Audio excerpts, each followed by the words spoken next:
In today's video, we are going to explore the topic of the scapegoat in a family system. Stay tuned to find out more.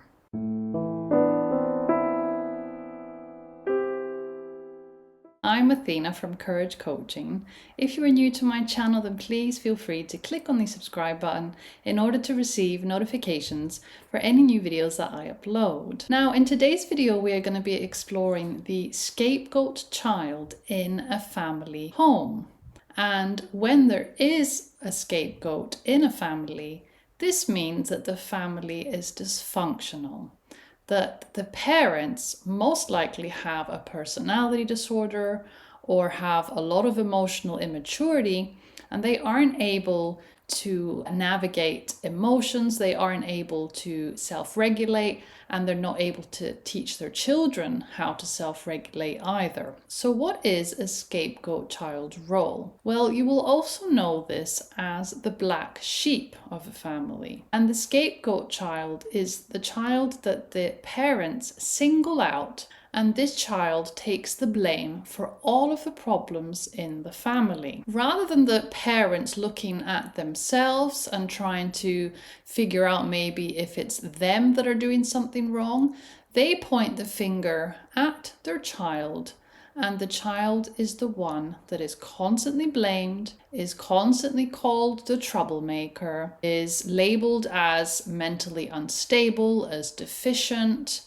and the family removes the chance of this dynamic ever changing because the parents aren't able to self-reflect and look at the fact that it's actually them that are doing the damage, and they are being abusive and neglectful towards that child's emotions. A narcissistic family will sacrifice the scapegoat in order to keep the family as it is, to keep the family in the same dysfunction. Unfortunately, the scapegoat child is usually the truth teller in the family, is usually the most mentally healthy member of the family. And the scapegoat child is usually the child that points out the dysfunction, that points out the truth of what is going on. And rather than having support from the parents, which is the norm in a healthy family, they experience constant gaslighting from the parents and sometimes the siblings as well. The problem with dysfunctional parents or narcissistic parents is that they have such a fear of being exposed to the outside world as a dysfunctional family that they will use this one child, this scapegoat child, as the person who is the problem. The problem with narcissistic parents is that they will never seek the truth. They will never admit wrongdoing, and the truth will never be allowed to come to light.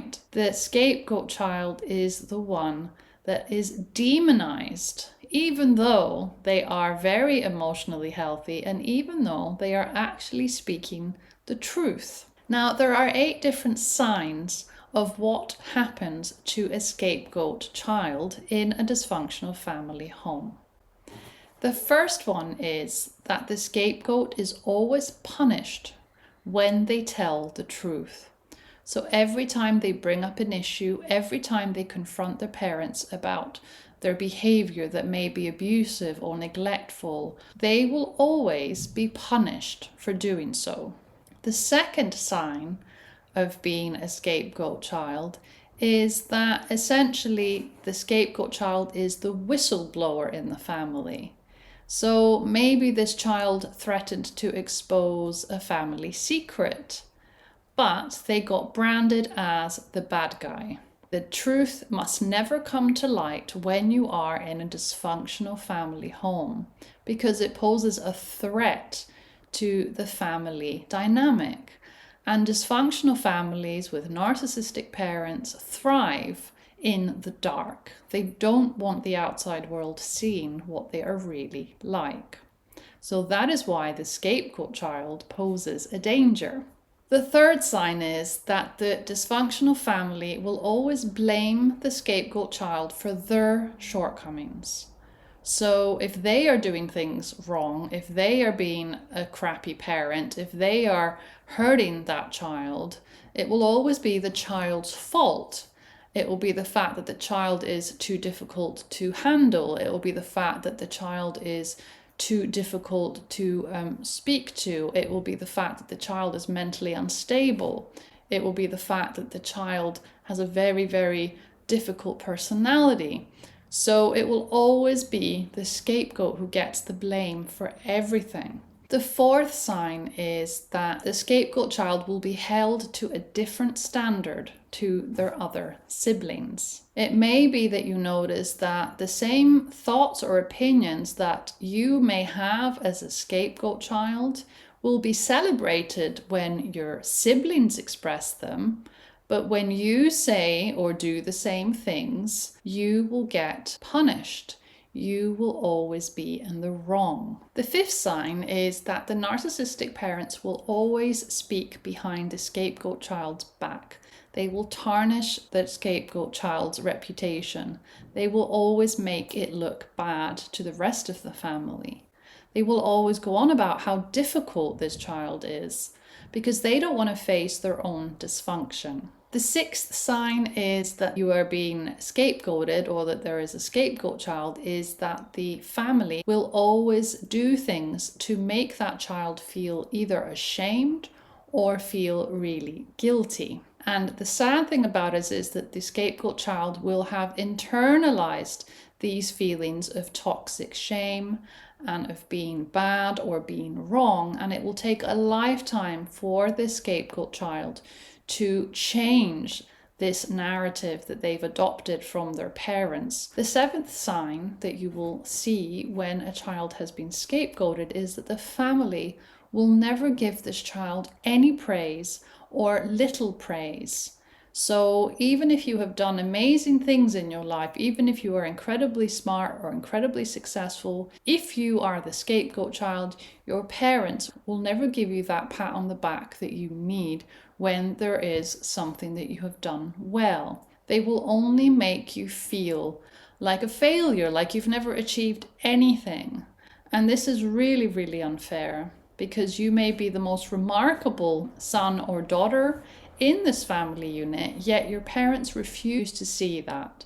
And all they do is tear you down and make you feel small. The last sign is that if you are the scapegoat child in a family system, you will also notice that you have a difficult relationship with your siblings. Your siblings will also scapegoat you just like your parents have. Your siblings will basically treat you with the same disdain as the rest of the family, and they will also label you as the troublemaker or the brother or sister that is mentally ill. They will also side with their parents, and you will end up being completely on your own, and you will feel like an outcast in your own family. Now, the sad thing about being the scapegoat child is that eventually the only choice you have is to get as far away as possible from your family and try to live life as authentically as you possibly can, as the remarkable person that you truly are, not as the role that your parents have put you in. Now, if you can relate at all to the topic of this video, if you were the scapegoat child in your family,